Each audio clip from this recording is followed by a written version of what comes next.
Hey, everybody. Welcome to this week's episode of Contractor Radio. I am your host, Jim Johnson, the head coach at Contractor Coach Pro. And this show is all about helping contractors get control of their business so they can grow their business and find some personal and financial freedom, which is why we all start our businesses in the first place. I've got an amazing guest on today. This guy is everything media.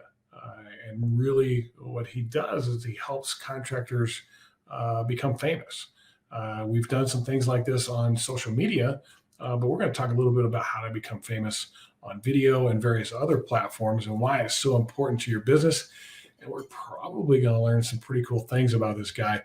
But before we get there, we got to keep the lights on and do what we do here. So we're going to listen to a little word from one of our sponsors, the amazing sponsor, Get the Referral. Who doesn't love getting more referrals? GTR will make your referral game stronger than ever with our 4-step process. First, engage with customers through job status updates and push notifications. Then, motivate your advocates to send referrals and earn rewards. Third, track and manage all of your results through your company's dashboard. And finally, sit back and enjoy achieving up to 40 times ROI. GTR is the #1 referral platform for contractors, so book your demo today at getthereferral.com. We love the guys over at Get the Referral, so much so that we use them here at Contractor Coach Pro for referrals. If you are looking to get more referrals, track those referrals, and reward those referrals, Get the Referral is probably your best bet out there to do so. Today, we're going to be talking with the founder and CEO of Nubs Media, Tommy Richardson. I'm excited to talk to him because I got some things along the lines of what should we do as contractors whenever it comes to the video work, especially whenever we're out there marketing. Should it be just like us shooting pictures of ourselves on camera? Should it be like really highly produced? Should it be somewhere in between? I want to try and get some of those answers, but I also want to find out a little bit more about him. So, hey, Tommy, 1 second here. Hey, welcome aboard, man. Good to have you. What's up, buddy? How you doing? Doing good, really good. How about yourself? Hanging in there, trying to stay warm. I'm not used to 40-degree weather at the beach, but here we are. Oh, 40. You're in Wilmington, North Carolina, right? Yes, sir. That's correct. And it's 40 degrees there today? It is cold. It actually it snowed Saturday. Whoa. That's They don't snow very often in Wilmington, do they? That's the first time it snowed in 4 years. Oh, wow. Yeah, I don't know if you saw like Snowmageddon in Texas last year. Yeah. Yeah, it's like we get snow about every 12 years. And like, what in the heck just happened? Well, we call snow a half inch. We got like 6 inches in San Antonio, which is the weirdest. That's crazy. So, founder, CEO of Nubs Media. That's correct. Former military in the Army, right? Yes, sir. That's right. Fort Bragg. That was pretty awesome. Yeah, buddy. Tell us a little bit about your background and why social media came about. What's that all about? Yeah. So I won't go too far back, but I actually started off when we moved to Wilmington. I became a real estate agent. When we were here, I did real estate for about 3 years. It was pretty good. Things went well. We did $4 million in real estate first year, up to $10 million by the end of year 3. But I just didn't really enjoy it. So I said, all right, let's make a change. Well, at that time, a good friend of mine, Justin Woodruff, had just started Ready Roofing a couple months prior to Hurricane Florence hitting the East Coast here in North Carolina. So he asked me if I wanted to come on board with him and do some roof sales. I was like, sure, why not? Sales is sales, right? So I jumped on board with him. And about 6 months later, I was like, I don't really enjoy crawling on roofs all that much. I'm going to be honest with you. But I loved working with the company. It was a whole lot of fun. I loved the atmosphere and the culture that Ready Roofing had and still do to this day, by the way. It's a phenomenal company. And he goes, hey, man, do you know how to fly a drone? Sure, why not? I know how to do that. It's just like playing a video game. So started doing that, just doing photos of houses that they completed after Hurricane Florence, just to post something, which led me to learn Photoshop and Lightroom. And then it kind of transitioned into video and all that good stuff as well, which ended up transitioning to social media management and then Google and websites and all that good stuff. So, we were with them for 2 years before I broke off and did my own thing with Nubs Media in August of 2020. August of 2020. Oh, right in the middle of the pandemic. Yeah, that's right. So I didn't know the whole thing about Ready Roofing. I'm familiar with Justin. I like the guy. And I noticed that Ready Roofing, I've been around a while, 24 years in this industry. And then all of a sudden, Ready Roofing is like everywhere. And, yeah. There was social media, there's pictures, there's Justin was speaking and stuff like that. And was that from you guys starting to ramp up this aspect of video and social media and that stuff in that business? I'd like to think some of it had to do with what I did. Were they doing it before you stepped into kind of taking that on? Not to the level that we eventually took it to. They'd take their phone out, take a picture of something with the sign in the front yard and things to that extent. But getting that large national exposure, I think, was a combination of what we were doing, and also that Justin is just an extremely outgoing guy, and he can literally talk to anybody. And I think between the combination of those two things, it just kind of catapulted Ready Roofing into what they've become today. That's awesome. So a lot of on-the-job learning and a great company, great culture. I actually met a guy at the SRC Summit we were just at that was one of their branch managers or owner. Yeah, Todd Wright. Yeah, Todd. Yeah, Todd, great dude. I got to sit down with him and catch the end of, I think, the Kansas City game, I think is what we were watching. And great dude. Really awesome. Yeah. Enjoyed speaking with him and learn a little bit more about what he does and kind of how they're set up. So that's awesome.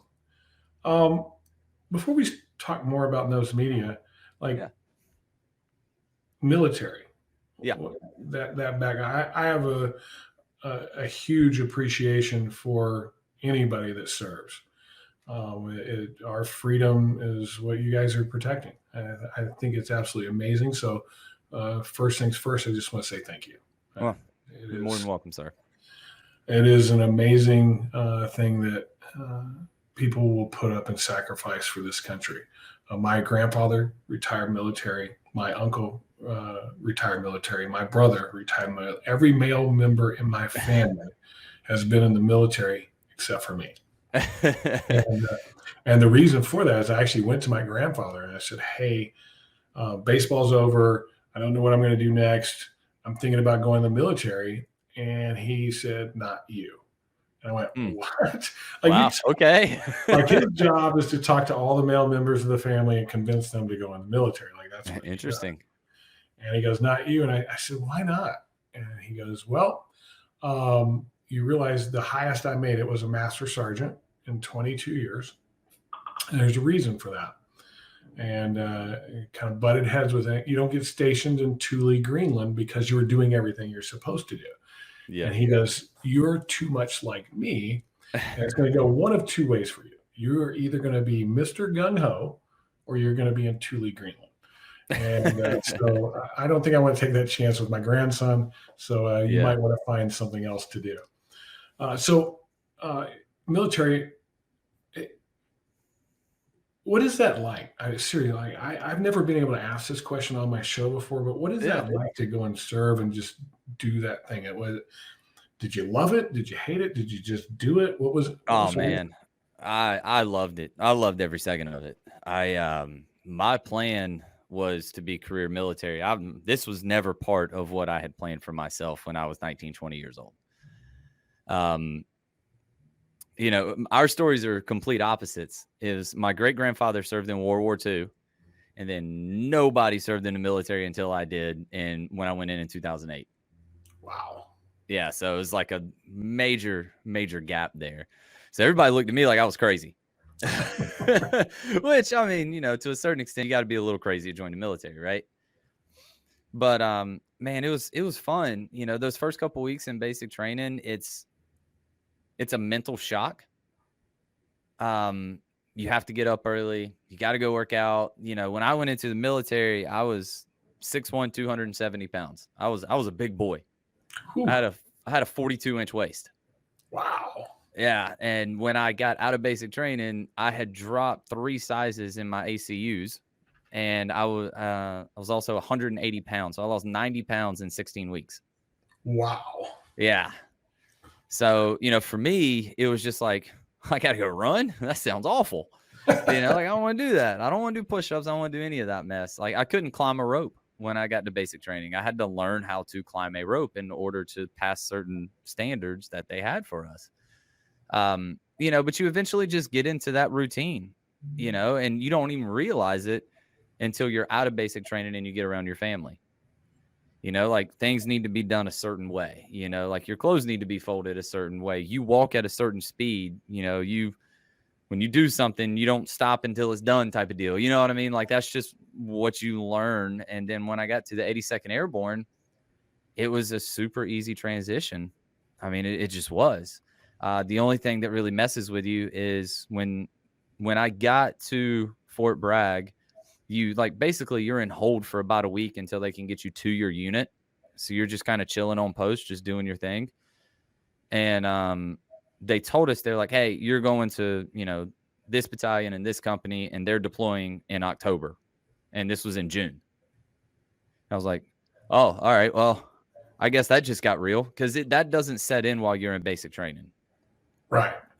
So once you find that out, you start mentally preparing a little bit differently for what you actually signed up for. And but I mean, going overseas, you're with the group that you've been training with for months and months. You guys trust each other. You love each other. It is just a brotherhood that just can't really be explained unless you genuinely experience it. I would equate sports, like you alluded to baseball. I would equate that, or like fire department or police department, to the closest thing you can possibly get to that type of camaraderie. Yeah, you see a lot of guys come out of the military and go into, the police department, fire department, that kind of thing. You see a lot of people that are in the military get out of the military and go the entrepreneur route. And they have a different level of discipline. Yep. Have you carried that over, like from military to what you were doing work-wise? Do you still see yourself getting up early, going through a routine, those type of things? Is it embedded in you? Oh, yeah. I mean, even when I was in college, my roommates hated me because I get up at 5:15 every morning. I don't care if it's a Wednesday or Saturday. That's just what time I get up. And I have my morning routine. I grab my coffee. I do my devotion. I have like me time just for a little bit, because I have 2 kids and a wife, and they don't get up till around 6:30. So I got an hour and 15 minutes in the morning, which is the only time of day where it's just quiet. But for me, because I've been doing that since I was 19 years old, it's just easy. It's been 14 years now, and I just do it. So I find this a commonality, especially in people that are either successful or on their pathway to success, is that they do get up early. They have that me time in the morning that allows them to kind of get ready for the day. You mentioned you do a devotional. I do the same. It's this time where I can be really focused without all that distraction. And so the reason I was asking all that stuff is because on the other side of things, you're creating the distraction. With the Nubs Media, right? Like, it's something that we have to be very aware of, mindful of, because I believe that we've become a very surface level information society right now. And we're walking on thin ice. Like, too much of that stuff doesn't give us any depth, and we get into trouble.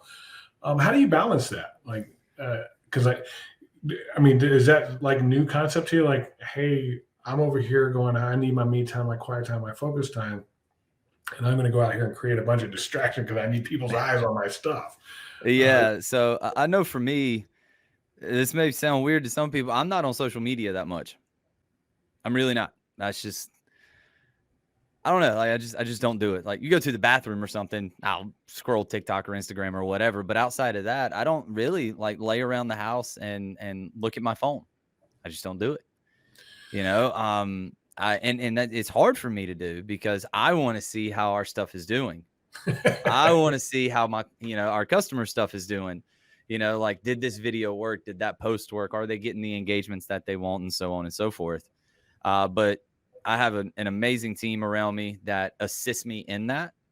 My sister works for me, and she's 23 years old. She has a degree in, social communications with a concentration in social media management, I think is what it's called.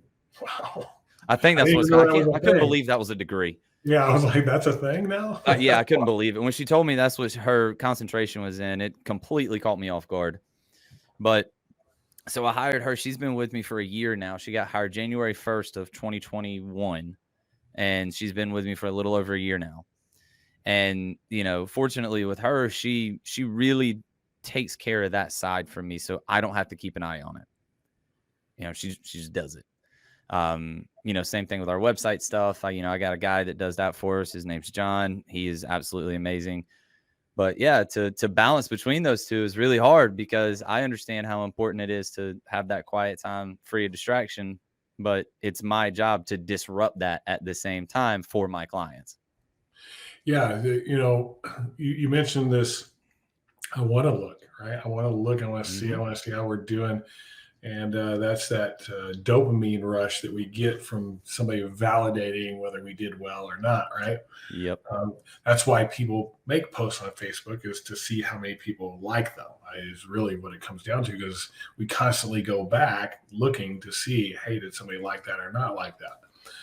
I've had to really compartmentalize that stuff, because I'll find that it will take me to the next thing and the next thing and the next thing. Yep. Sounds like you've found the same thing. Like, you had to compartmentalize your business. Would you say that roofers need to do the same thing in their world, is like compartmentalize those things so they can stay focused on what it is they're after? Yeah, I think it's just a healthy thing to have, right? Because the way that I look at it is, you post it, you trust that it's going to work, and you continue that trust. And if you're continuously going back and checking on something over and over and over again, then you don't trust it. And trust what you're doing, trust what you're saying, trust what you're putting out there, and the results will speak for themselves. Is because that's how I have to look at it as well, right? Because I don't, as the owner of Nubs Media, I don't create my own post. I don't do it. Like, that's what my social media team does. They take care of that for me. And I've had to condition myself, which has taken a long time. I don't need to go back and look at every single word and all that, because I have to trust that it's done the right way. And now, and even so, after 6 or 7 months of really going to social media hard, now we're starting to see the results of that. I mean, we've gotten, a couple of messages in the past couple of days, of people wanting us to come do work for them. And I had to just say, I trust that they know what they're doing. And that is extremely hard to do. Yeah, we as A-type personalities that start businesses, entrepreneurs, we feel like we got to have our eyes on everything. And as our business starts to grow, we start to bring people into place. We can end up being the pinch point. Everything's got to pass through us, and all it does is slow us down. And so it sounds like you guys are speeding up quite a bit. Yeah. I mean, this is the time of year where everybody starts looking for that next marketing company. I know that sounds so bad, but the next marketing company, because they're like, okay, we know what our marketing budget is for the year. These are the things we want to accomplish. Who can fit inside of that budget and give us the highest results possible? So, for us, it's been, a month straight of people reaching out to us, and basically them interviewing us and us interviewing them at the same time, making sure that it's a good fit both ways. So this is just that busier time of year where you're starting to ramp back up, and then you'll see sometime in December or sometimes even mid-November, it'll start trickling off again, and then it'll ramp back up, and so on and so forth. Yeah, that seasonality of our business plays a big part in that. So, as well as I do, there's 9 million marketing companies out there. Oh, yeah. And that's probably being light. How frustrating is it for you to see on social media the comments that contractors make about marketing companies? I'm so glad you asked this question. So here's the deal, is trying to put this lightly to where I'm not being mean to anybody. Oh, be mean. We're an adult show, so we're good. Be mean. Okay, so over the course of what I've seen the past 3 to 4 years, right? You get what I call cold calls or cold messages going to contractors, right? And every single one of them is the same. Hey, could you handle another 30 leads per month? Everybody says that stuff, right? Everybody does. We don't do that. That is not what we do, because I think it's absolutely stupid, in my opinion, right? There is not a single marketing company out there that can guarantee a certain amount of leads, period, end of discussion. You cannot do it. Like, literally just the other day, I saw something pop up on my feed on Facebook, and it was, hey, we're getting guaranteed leads for our clients. And I'm like, no, you're not. Because nobody can guarantee a lead for their client. It's impossible. You cannot do it, right? Like, I can say, yeah, I can make your phone ring, because I know I can make your phone ring, but how much? I can't make those promises. That's not who we are. And it's frustrating because the Google and Facebook and the video content and all that, if I've only been in the roofing industry for about 4 years, and I've seen it slowly progress to where it's more and more and more popular, right? And these cold call, cold message marketers continuously send it, and people are like, yeah, I can do that. I would love 30 more leads a month. And then they sign up with that one company that doesn't work, and they're like, well, oh, all marketing companies suck, right? We see a lot of that for sure. And it's like, no, not all marketing companies suck. There has to be a period to where you interview them, get them to show you their successes, right? Like, these are true numbers, average across the board in your particular location that you're located, or at least a similar market as what you have. This is what we've been able to produce, right? And I also think it comes down to the marketing company telling the roofing contractors the truth from the very beginning. And what's the truth? The truth is, not every single market is the same, right? So with us, we're in Wilmington, North Carolina, right? We are an extremely storm-dependent market here. If a hurricane doesn't hit, people probably don't want a new roof on their house. That's just the reality of it, because they know another one's going to come through. So what's the point of getting it replaced? Because everybody out here is very familiar with that insurance process, right? So this is a tough market to be in as a roofing contractor. That's just the reality of it. You go to Raleigh, North Carolina, they get hailstorms. We don't get hail in Wilmington. We don't get that. We get windstorms. Well, in Raleigh, you get windstorms, you're getting hailstorms, you're getting tornadoes, you're getting all sorts of stuff out there, right? But if you, and the same thing happens in Dallas, Texas, or San Antonio, or Houston, wherever you are. Well, the problem is, in Raleigh, North Carolina, there's about a quarter of the amount of roofing contractors as there is in that DFW market. Right? So your cost per lead in that DFW market is 4 times as much as what it is in Raleigh, North Carolina. So in order for you to see the same successes as what we do here, you need to spend 4 times as much money. And that's just the reality of it. That's just how I can't change that, right?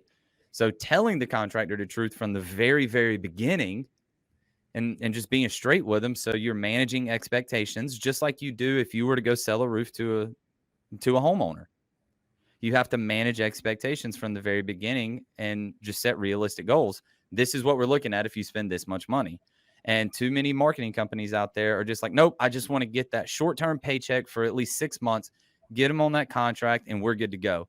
I look at it differently. I want every one of my clients to stay with me for the rest of the time that company is open. Because not only is it just good business practice, but it also gives me a lot of predictable income. And that's the honest to goodness truth, is that you have to tell contractors the truth about the market that they are in. And if that marketing company refuses to do the research on where you are and just giving you numbers, oh yeah, $4,000 a month in ad spend will get the job done, and they haven't done any research, then you don't need to go with them, because they haven't done their research and they don't know your market. So what would be some of the key things if I'm a contractor and I'm like, hey, I'm ready to step into this marketing thing? Yep. But beyond knocking doors and doing stuff like that, Mm-hmm. I want to make my income a little more predictable. What are some of the key things they should be looking for in a media company? Hold on a second. Yep. Before you answer that question, Okay. We're gonna hear from one of our spine. I almost Yeah. missed it. I almost messed Yeah. up there. We're gonna hear from one. We're gonna come right back with that. What are some of the key things that contractors should be looking for whenever they're looking at a media company? Want more 5-star reviews from your customers? At Signpost, we make it easy for your customers to give you great reviews on Google, Facebook, Yelp, and more. Our software connects with industry-specific solutions, driving even more reviews from your customers.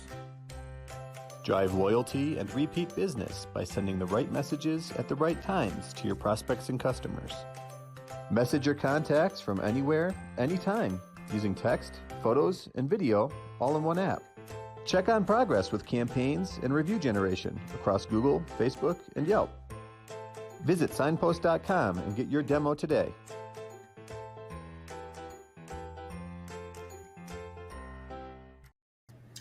If you haven't checked out Signpost and you want to create a interactive connectivity with your clients in a way that they want to be spoken to and connected with, you should check them out. I got to hang out at the last conference right next to them. These guys are amazing. Check them out. They'll make your engagement with your prospects and your clients something that is truly valuable into turning them into customers. So talking about valuable, turning people into customers, let's talk about the key things. What are the key things that we should be looking for as contractors in a media company? So one of the big things that we try to do is we try to show production, like overall production, right? We don't just pick our best 2 clients and just be like, hey, this is what we did for a company similar to yours, right?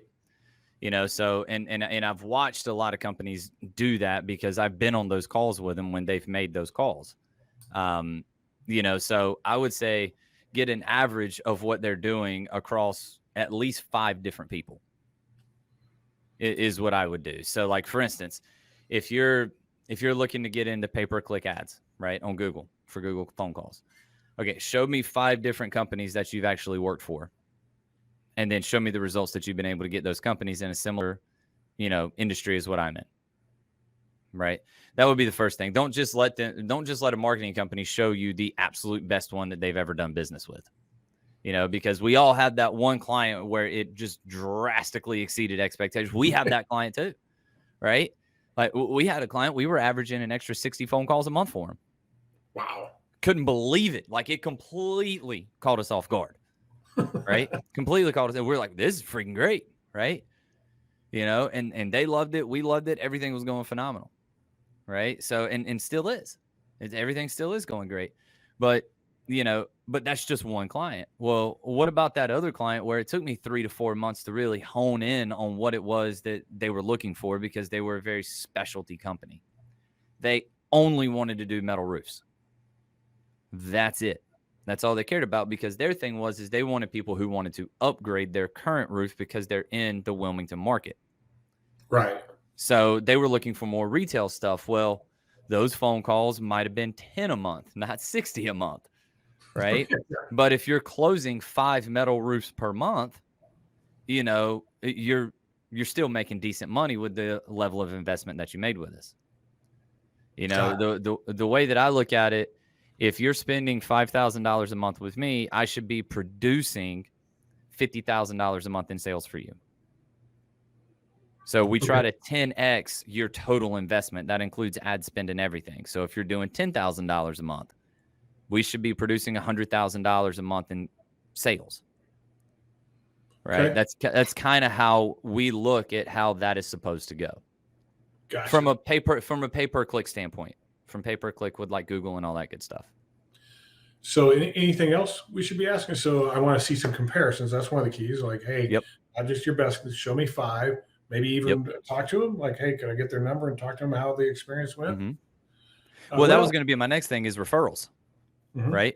With us, we're pretty fortunate in the fact that our company is very different, that we do a lot of video work, right? So we have probably 5 or 6 different people that, well, more than that, but 5 or 6 really good testimonials to where we actually send that to to any lead that we get prior to ever jumping on a call like this with them.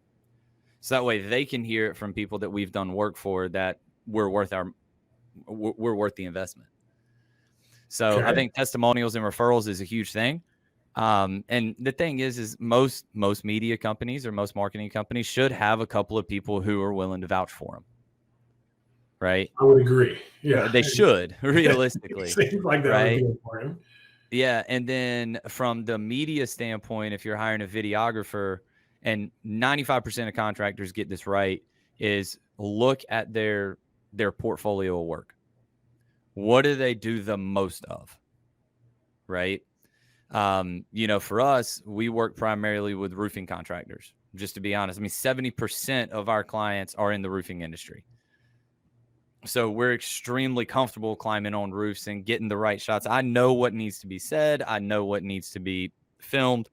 Get somebody who's already familiar with what your market is and what you're doing on a day-to-day basis. So that way you can hone it in a lot quicker. Makes a lot of sense. Okay. So that's three big keys. Now, Yep. I'm a contractor. Yes, sir. And I don't want to hire a media company. Okay. So let's say I'm not at a budget to be able to do that kind of thing. What should I be focused on, especially for, like, I would say the thing that really kind of separates you guys from everything else is the video capture aspect of what you do and how you can cut that up and make it really awesome for them for a long period of time. Can they do it with just a phone? Should they get 100%. a videographer? Like, what kind of content should I be putting out there? Does it need to be like this really polished, like commercial level type stuff? Or does it just need to be me and authentic?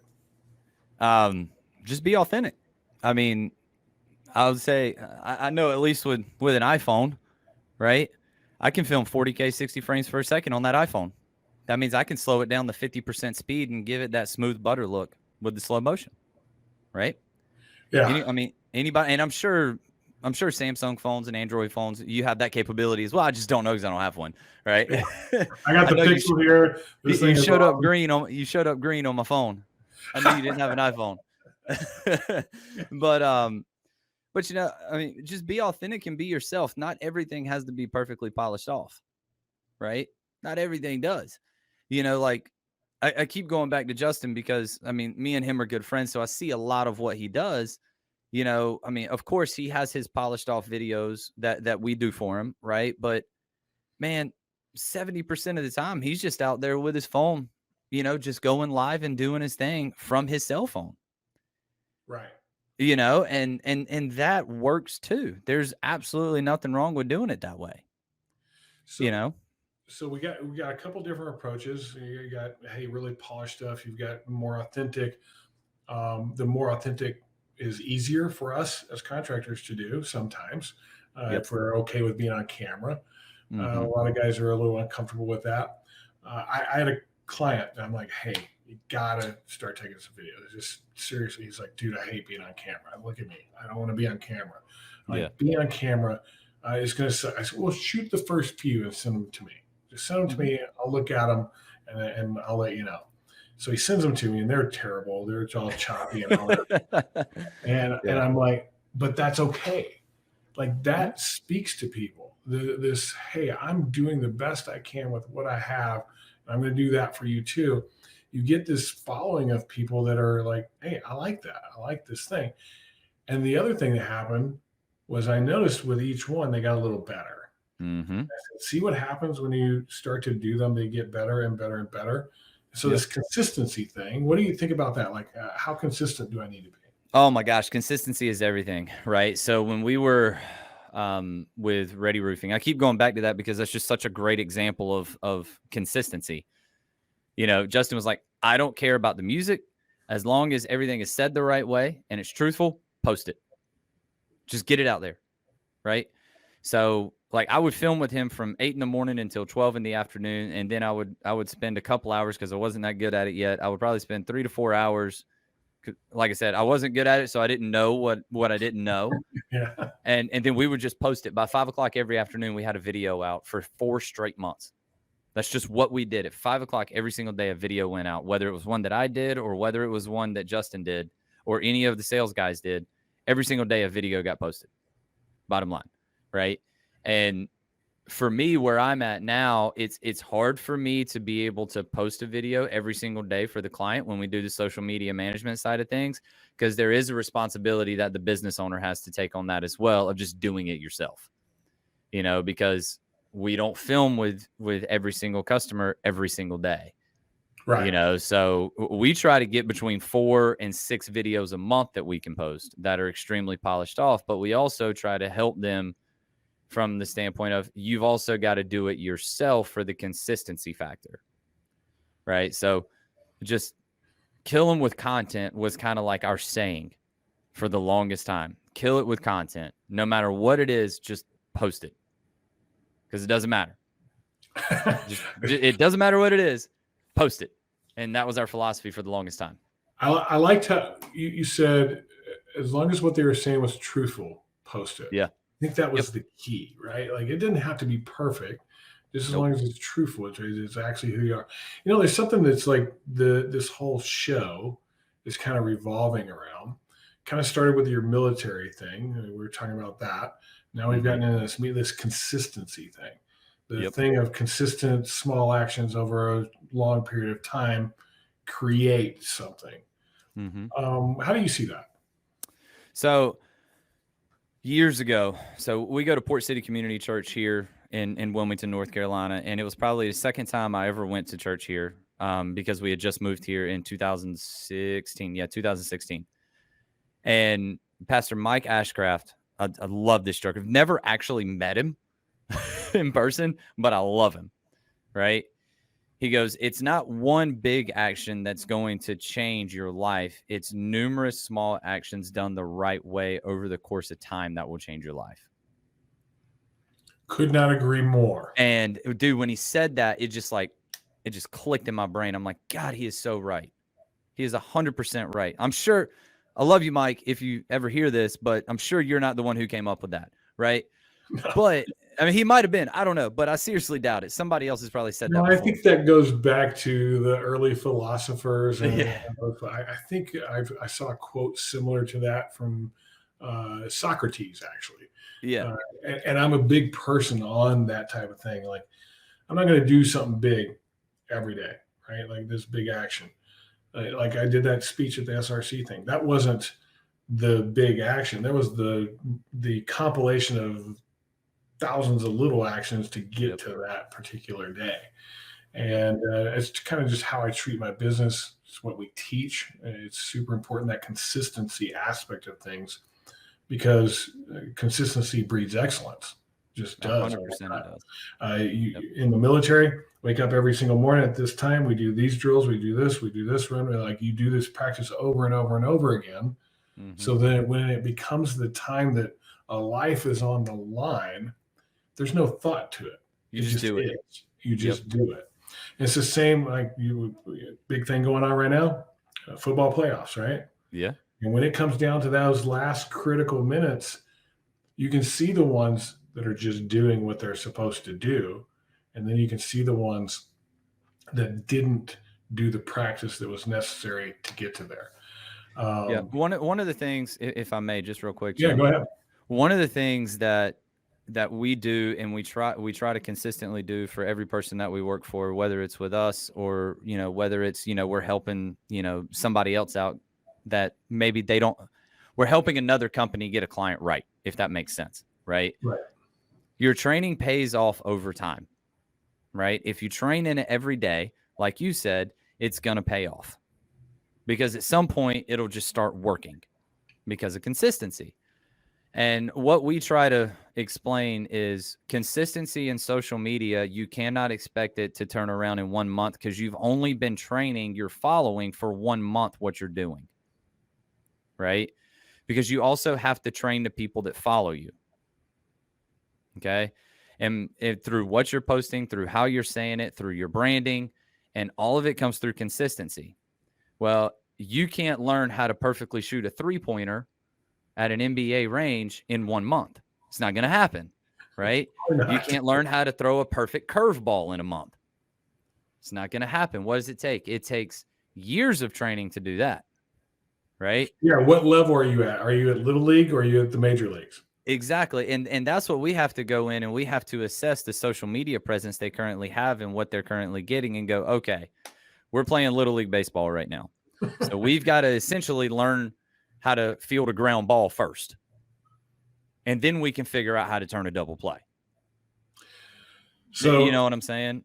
Yeah. So is that part of what you guys do? Do you help them with that consistency side of it? Do you give them a strategy for that in addition to what you're doing for their social media, or is it more just guidance? What do you guys do there? So we have what we do is we say, hey, we will post for you once a day, 5 days a week to at least have that consistency, right? But you also have to take matters into your own hands, and you have to post things when you're live on a job site, right? Because like I said, I can't be there for every single scenario that happens. So train your sales guys or train your crews that are working or your project managers when they show up. Just film it. They don't have to be on camera. Just film it and explain what's happening from behind the camera. And then send it and let's post it or go live or something like that. The most successful clients we have, and I'm just being very honest with you, most successful clients we have, we post once a day, they post once a day. What works better? Like the post of one of their videos on their, like, is it the stories thing on Facebook and Instagram? Is it a video on their page? Is it a video on their own personal feed? Is it going live? Like, what are the things that work? So we always tell people you have to share everything that we post or that you post onto your business page. You have to, because people are going to pay attention to your personal page more than they pay attention to your business page, because they're expecting a sale to be sold to on a business page. On your personal page, they'll actually care a little bit more, right? Because it's coming from the person, like for you, it's coming from the person, Jim Johnson, not the business owner, Jim Johnson, from a business page, if that makes sense. The only place I post anymore is on my own personal. Exactly. My team handles the whole business page and all that stuff, but I handle my own personal one. Exactly. So, yeah. What was the question again? I just went off. What works better? Like, is it, so we say, hey, the personal feed works maybe better than the business page because they're expecting to be sold and they're starting to know who you are and what you're all about. Yeah. But from a like interaction aspect, is it posting a graphic? Is it having a video that I have and I just post it up there? Is it going live and like maybe having Q&A and letting people respond? It's all of it. All of it. And I know that sounds like a very, lawyer answer, but it's truth though. So there's a marketing pie, right? Essentially how it is. So in each one of those pieces also has its own pieces in it, right? So let's just take, for instance, Facebook, and we're just going to stick with that for a second, right? So you have your lives, you have your graphic posts, you have your video posts, you have your stories, you have all of those 4 things that come into effect right there, and your personal page too. So you have 5 of those things that come into effect that all surround your business, right? You have to do all of those for that one piece of the pie to function the way that it's supposed to, right? Because I also tell business owners that all the time. If you're only focusing on either social media or your website or Google or any other thing that you can come up with, if you're only focusing on one thing, you're missing 75% of what you could be doing. Well, I was going to ask you. You have to be everywhere. Yeah, well, I was going to ask, like, I kind of noticed a trend, 2-3 years ago, Facebook was kind of the place to be. Like that was where you saw a lot of the ads. You saw a lot of people running, whatever their ads were on Facebook and going through the Facebook Ads Manager, and which is now Business Manager and all that other good fun stuff that goes on, changing once a week. But I've seen kind of this shift almost back a little bit to the Google side of things. Have you seen that too, or is that just 100%. me? Okay, so 100%. So Google is a place to be because, a lot of people haven't been doing Google because they're so focused on the Facebook side of things. And that's where a lot of these guys are like, I guarantee you 30 leads, that type of thing. That's where they're coming from, is that Facebook world. Yep. But I kind of think about like where I search, right? Like if I was looking for something. Exactly.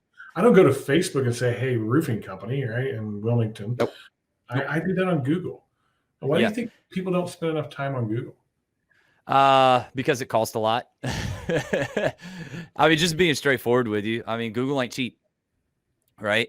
And to pay a company to manage it ain't cheap, because not many people know this. And I just learned it from our Google guy that we have. We call him the Googler here in the office. Just learned it from him that about every 6 to 8 months, Google changes their algorithm for no reason whatsoever. I think it's just to screw you guys up. I think that's. Yeah. You know, so and that comes from your search engine optimization. That comes from Google Ads. There's also local services, or what some people call Google Guaranteed. And Google Guaranteed local services are the exact same thing, by the way. I was going to say Google Guaranteed and local services, same thing. Is that different from Google My Business? Yes. And then there's also your Google My Business aspect, which, you know, you may not get many leads from your Google My Business, but you have to do it. You absolutely have to do it. And you also have to geotag every single photo that you post.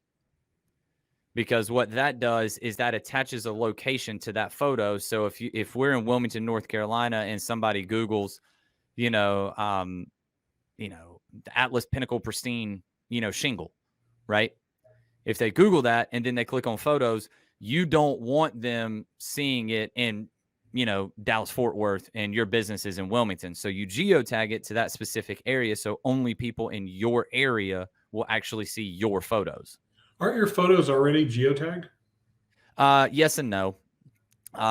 So we go ahead and put it through one of our programs that we have that we purchased through Google to geotag it specifically to where I only want it to be. Gotcha. So is what we do. So the way that geotagging, they can read your IP and all that good stuff to guess your location. But what we do is we actually say we're in Wilmington, North Carolina, put the pin on it, and it has the latitude and longitude of that on the actual photo, and then we post it. Gotcha. Yeah. Okay. Man, those are some big things. Why Nubs Media? Why Nubs Media? Yeah. Why Nubs Media? Like the first time I saw it, I went, that's a strange name. I never heard that one before. And so why that? Yeah, so this kind of alludes back to my military days a little bit. So I was deployed in Baghdad, Iraq in 2008. Deployed actually December 7th. So the day that will live in infamy is the day that I deployed overseas. Oh, wow. Yeah, so Pearl Harbor Day is when we left. And Christmas Eve night of that same year, that's when this happened. Oh, wow. So so you were there. Well, hold on a second. I was there for less than a month before I got injured overseas. Oh, wow. Yep. I was there for less than a month. And was that the end of it, or? Yeah. So we can get into the story of how it happened here in just a second. So basically what happened is I got injured. I got sent to Tikrit, Iraq. I got sent to the green zone in Baghdad, to the hospital. That's where I had my first surgery. I left from Baghdad. I went to Tikrit. I stayed there for 6 hours, and then I got flown to Landstuhl, Germany, where I had my second and third surgery on my hand. And then I was supposed to come home on New Year's Eve day of 2008, but I didn't. So the next day, they flew me to Andrews Air Force Base in Washington, D.C., stayed there for 2 nights, and then I flew home to Fort Bragg. Man, well, once again, thank you. Seriously. Absolutely. Can I ask? Yeah, of course. Yeah, it's not, I mean, some guys it's not cool, and I don't want to be that guy. If it's not, you let me know. For me, it's healing to talk about it, right? Because keeping it all bottled up and shoved down, it doesn't do me any good to try to deal with it on my own. Like my wife, we didn't meet until 6 years after it happened, and she knows more about what happened that night than probably anybody else in the world does. And I didn't even know who she was at that time, just because I have to be able to process these things. But, yeah, so I'll tell you the whole story of what led up to it. 'Cause the story that led up to it is actually kind of funny. So I know that's weird to say when you got injured, but it is kind of funny. Great attitude, man. That's amazing. It is kind of funny. So We were at BIAP, Baghdad International Airport, and because that's where we were like staged before we went to what was called an SUJ. Do not ask me what that stands for because I don't know. No one ever explained it to me. So, but basically, it was a subset of FOB Loyalty, which was the huge FOB that was in Baghdad, right? Forward Operating Base is what FOB stands for. Yeah. So we were flying in on a Chinook, and everybody just had their stuff piled into the middle. And we were flying in, and the day before the ceasefire got lifted where we were going. So nobody had shot at anybody for like 5 months. And then all of a sudden, the day before we get there, they're like, oh, yeah, ceasefire got lifted, by the way. Perfect. Sounds good. So we knew we were probably going into a bad situation to begin with. So we landed inside of the SUJ, and you could just see bullets going past the Chinook as we were coming in. And on the way down, they were like, hey, just grab a bag and run inside. We had our gun. I had my M4 and I had my 9mm, but I had no bullets because they hadn't given them to us yet. So we were basically no good whatsoever. So they're like, just run inside. We were like, all right, cool. So everybody just grabbed a bag that wasn't even ours and just ran inside, and we DV'd those out once we got in there. And then as we're sitting inside, you can hear the bullets hitting the side of the building. Wow. And you're just like, all right, we're here. This is it. This is what we trained for, but we didn't have any ammo. So we just kind of sat inside for a couple hours until everybody quit shooting at each other. And then we left and we went to go where we were going to stay. That was my first night in Baghdad. Welcome to the show, right? Man, that's right. That's some craziness right there. Yeah. I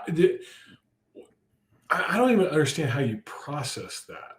Like, your first day, all that's happening. Yeah. Like, I assume the building must have been somewhat safe. Oh yeah, it was 100% safe. Like none of those rounds were making it through the building. It's not like we were sitting in there like dodging bullets all night long. You know what I mean? Like it wasn't anything crazy like that. It was just one of those things where you're just sitting there and you're like, this is real. Like they're willing to kill us over a cause. Yeah, that's and you're just like, okay, if they're willing to do it to me, I have to be willing to do it to them. And that's kind of the mindset that they try to train you for, that mindset. But I look at it as kind of being backed into a corner in business a little bit, right? Like you don't know what you're capable of until you're put in that situation to have to make those decisions. That's a lot of just being an entrepreneur. You jump in and you're like, hey, I'm going to open a business. You don't really know what your potential is until you got to put food on the table. I guess you'll figure it out, or you'll starve. I mean, those are your two options. Human beings are pretty amazing in our ability to figure it out. Yeah, 100%. So, but to get to this story and how this happened, so it was Christmas Eve night. We had just come back from eating whatever mystery meat that they had given us that night, and we're chilling in our room, and it was me and my buddy Dobbs and Menzel and Conway. So us four were all staying in the same room with each other. Because I was a mortarman. So we were the ones who, do you know what a mortar is? Oh, yeah. Chance? Yeah. So my job was to aim that mortar according to the coordinates that we got from our forward observers, move it to where it needed to be, and drop it and let it fly. That was my job. That's what I did. So I was infantry when I was in. Along with also, raiding rooms and buildings and all that good stuff and all that jazz. So we're just sitting in there chilling, and we had just taken over for 10th Mountain a couple of days prior to that. And there was in the other room across the hall from us is where our platoon sergeant and squad leader and all those guys stayed. They stayed in a different room. I don't know what they did in there, but that's just where they stayed. So I'm sitting there, my back's to the door, and I just hear a ting, ting, ting, ting, ting, ting, ting. And I turn around and I look under me, and there was this little cylindrical looking thing under my feet, and it was metal. I was like, that's not good. That needs to leave the room. So I reached down and I picked it up, and as soon as I touched it, it blew up. So it blew up. I had shrapnel go all the way up the side of my body. I had it in the side of my face, and everything went white and my ears were ringing. And when I came back to, now I didn't know I was injured at this point. I had no idea. It was just because the adrenaline just kicked in just like that, right? So I'm just spinning around in a circle, but I can't see anything because everything's still white. So I thought I was blind. I just thought it was, and then things started kind of slowly coming back to where I could like spot things and see what was going on. And I looked down and there's like a perfect circle of blood around me. And I was like, man, someone really got effed up. I didn't, because like I said, at the time, I still didn't know that I was the one who was actually injured.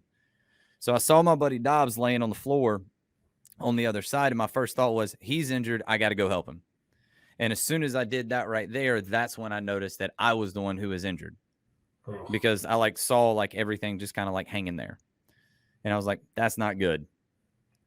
And then, you know, they put the tourniquet on my arm. They sent me in. They started pumping me with morphine so the pain would go away. And then they put me on the Black Hawk to leave. And I distinctly remember when we left on the Black Hawk, I could see through the front windshield, and I saw an RPG fly at our helicopter, the Black Hawk that we were leaving on. And I don't know who this pilot was. All I'm saying is thank God for this man or woman. It could have been a woman for all. I have no idea. But whoever it was, this individual banked left just as hard as they could, and that RPG missed our Black Hawk. And he must have put this thing into overdrive because we were gone. Wow. And we just left, and I got to the hospital and surgeries and all that good stuff. Well, man, I'm glad you're still here. That's me and you both, sir. It's an unbelievable story. Well, it was obviously a bad thing. Yeah. Sometimes those bad things can turn into good things, and you've done an amazing job of turning something that would take a lesser person and send them to the dark, and use that to head towards light with Nubs Media. What a way to like memorialize it, right? Like to say, hey, I can take this on and I got this. Well, and it's funny you say that. So I didn't realize until probably a couple of days ago what the name Nubs Media like truly meant to me, like deep at my core, until somebody was offering to pretty much purchase my company last week. Wow. And I was like, there was just something like, you know, I gotten everything that I wanted from it, right? The money was there. They were, you know, I was going to continue to have a job with them, and I was basically going to be running a team. You know, everything was going to be exactly what I wanted without the stress of actually running the company. Right. And then once they sent the contract and everything over, I looked at it. I was like, yes, this is exactly what I wanted. We're in. Right. But then it was just 10 minutes later. This is why I love having kids. Honest to God, this story right here, it just tells you why I love having kids so much. I have an 8-month-old son. His name's Luke. And I was rocking him to sleep. And as I was sitting there rocking him to sleep, it just like all these emotions just started like running through me. Right. And dude, I was like crying as I was rocking my son to sleep last week on Friday night or Thursday night. And I was just like, I cannot do this. Like I can't just give away what I've been working for almost 2 years of my life just because of money. Like there's more to it than that. And so I got on the call the next day, and I was just telling them, you know, this is just how I feel. And the lady straight up asked me, what does Nubs Media mean to me? And man, just the raw emotion just come pouring out of me, because it just, this whole company it's like a full representation of my entire life. You know, from growing up, I grew up in a double wide trailer in the middle of nowhere, and we ate bologna sandwiches and hot dogs every day of my life when I was really, really young kid, right? Like my parents had me at 19 years old. You know, my dad was a surveyor, and my mom worked for the Department of Transportation. Department of Motor Vehicles. That's, so it's not like we had to struggle, right? Like my parents worked their asses off to get where they are right now. And, my mom went through a miscarriage when I was 4 or 5 years old. I don't remember it, but she went through that, and then you just move on. And then, going through high school and losing my best friend in high school to a car accident, and then losing friends to suicide in the military. And then, me getting injured when I was there. And then, just a plethora of other things that have happened. It's like this company just means more than just, half of 3 of my fingers getting amputated in Iraq. It's like a culmination of everything that I've been through. And I'm trying to harness all of that into helping people out, because our tagline is helping good people do great things. That is literally all I care about at the end of the day. That's it. Because that's what I was taught my entire life growing up, is that no matter what you do, you have to do the right thing, whether it hurts or whether it doesn't hurt. That's what you do. And I just couldn't give that up. So it sounded like the dream for you was, hey, I got what I wanted. I got this deal that I wanted. Probably going to take care of you pretty well. I'm going to get to do the work you love to do without doing the business part of it, which sucks. I know. Mm-hmm. Yeah. We teach that all the time. But it's almost like you realize that wasn't really the dream. The dream is something else. Do you have a handle on what that is now? Nope. I don't. Just to be honest, I don't know where Nubs Media is. I know where I want it to go, right? Like I want to continue to grow. I want to continue to serve people, but and of course we have, 6 month, 1 year, 5 year, 10-year goals. But in reality, I don't know where I'm going to be in 5 years. I have no clue. I know where I'd like to be. Where's that? Right? In 5 years, I want to get to a point to where I never have to pick up a camera again, because I have phenomenal video guys that are around me. I have a successful company. I have enough time to spend with my kids and enough money to do what I want, when I want, how I want, with who I want. Ooh, that's one of my statements. I like that. That's it for me, right? Like I don't need to be a millionaire. I could absolutely care less about making $1 million in 1 year as an individual. That means nothing to me, right? I would rather have 5 millionaires around me that I have hired, and they were able to be successful because of what we did together. That motivates me more than me going to go make $1 million. That's awesome. I think that's a pretty good place to, like, if you were listening to this as a listener, this last, 5 minutes, like we ran overtime because I could tell we were getting somewhere. Yeah. And if you're listening to this, those are maybe some of the truest words I've ever had on my podcast. It ain't about the money. There's more to it than that. It is. It is just cool to hear somebody say it. Yeah, I mean, because like I said, man, for me, I can go make more money. I can't create more time. I'm older than you.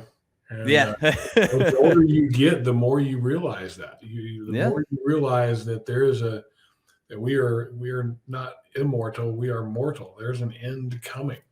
And every moment should be treated as special and valuable. And what are you putting out from inside of you versus what are you taking from outside of you? Mm-hmm. And it sounds like you got a pretty good handle on pouring back out instead of taking in. That's super cool, man. Well, I try. I mean, it's every day you try to get just a little bit better. And, that's part of it, is not just taking, like when I tell you that, we interview other people because I want lasting relationships, that's a true statement. I want to become really good friends with the people we do business with. I want to know what makes you tick, because if I can figure that out, your marketing is going to explode just because we have a great relationship with one another, because I understand you and what the culture of your company is even more. That's the level of like getting to know somebody that I want to get to once we start doing business with one another. So if a contractor out there wants to become your friend, Yeah. how do they get a hold of you? A couple different ways. You can always go to our website, nubsmedia.com, nubsmedia.com. You can find us on Facebook, Instagram at Nubs Media. You can find me on TikTok. Hold on just a second. I forgot what my TikTok was. This is because I don't run my TikTok. I know what mine is. Mine's the Contractor Coach. Tommy Nubs. Tommy Nubs. All right. Tommy Nubs is my TikTok. Makes a lot of sense. All right. You're gonna see a lot of stuff of my kids on there, so it's not a whole lot of business on TikTok. I still haven't figured out the whole TikTok thing. Yeah. And that's more how much time do you have, right? Exactly. Or, I mean, you can always give me a call, 919-413-8179. Give me a call anytime, and we'd love to chat with you and see what we can do for you. What does that look like? So I call you and I say, hey, I'm interested. Yeah. What does it look like whenever you engage with somebody in the beginning? Yeah. So everybody always has a reason why they initially call us, right? And 95% of the time it's, hey, we want some cool videos. Right. All right, cool. Let's do it. Right. Like we're all on board with that. That's what we do. And, but we just have a conversation. Well, what else are you doing in marketing right now?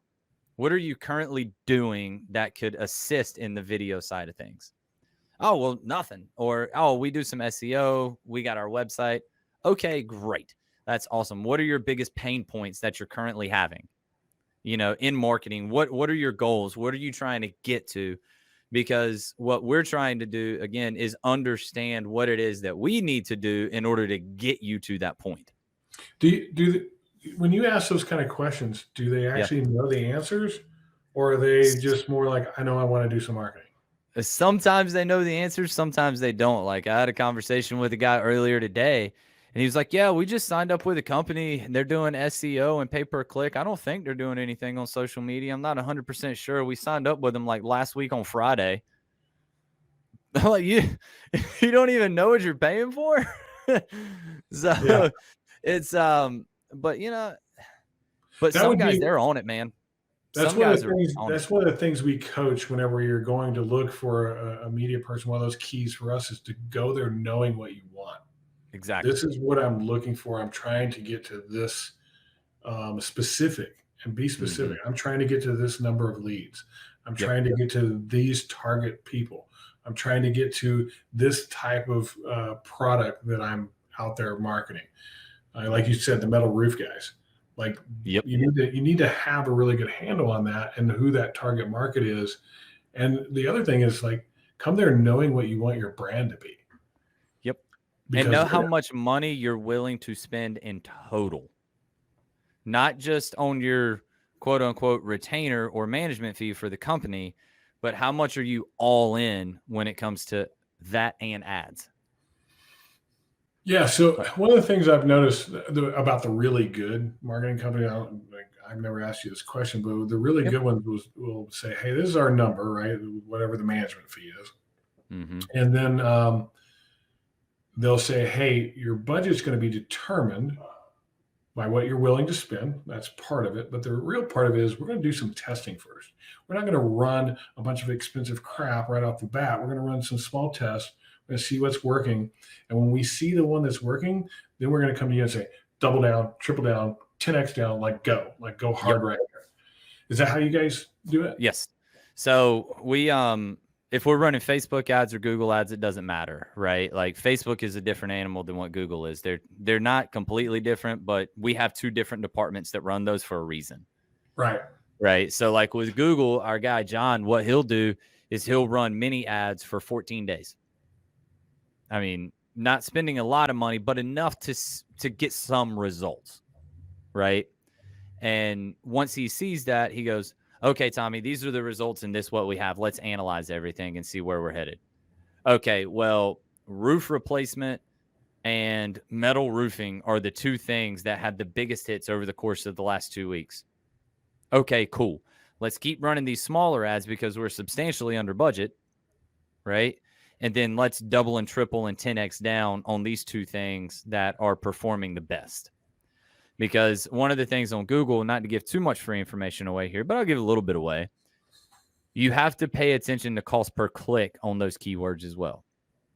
So let's say, for instance, you have a $3,000 ad spend a month, right? 30 days in a month. That means, and with Google, you have to set weekly budgets, which basically comes down to daily budgets. Okay. So you're spending $100 a day ish is about what you're spending, right? If one click costs you $95 because of a bad keyword, your budget's gone for the day. You're not getting any more leads and you got one click. Oof. So those are the things that you really have to pay attention to. It's not just what's working, but it's also balancing what's working and we can get more than one click per day on. That makes a lot of sense. More eyes on it, the more clicks reduces my cost, and so my cost per acquisition goes down. Exactly. Awesome. Yep. I think we were averaging like $4 a call for that company that I was telling you about that was getting 60 calls a month. That's cheap. Oh, God, yeah. It's dirt cheap. Sell somebody. I mean, even if you only sold a 10th of them, that's 6 people. Yeah. You know? I mean, the average roof is what, $14K and some change across the country? Yeah. Something like that. Jeez, man, it's actually the average roof price right now is $18,300. That's right. I didn't account for inflation there. Yeah, I just finished doing the research on it. $18,300. Nice. But still, the goal of like for a sales guy is $1 million. I don't get it. It's $18,300 today. Yep. It was $7,800 when I started 24 years ago. You know what the goal was 24 years ago? $1 million. $1 million. It's still $1 million. No matter what the cost of the roof is, still $1 million. I hit the million then. I don't know what I'd hit today. It'd be crazy. Yeah.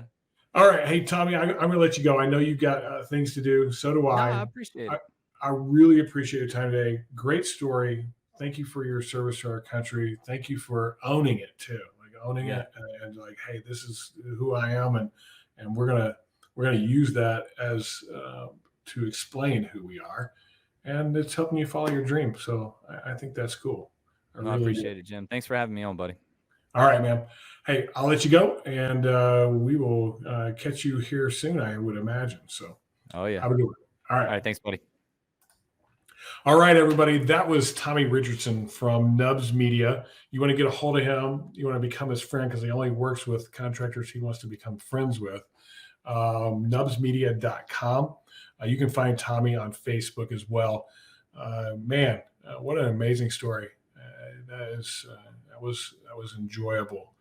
To take something that would be tragedy and turn it into victory is the stories I like to hear. I hope you like to hear them as well.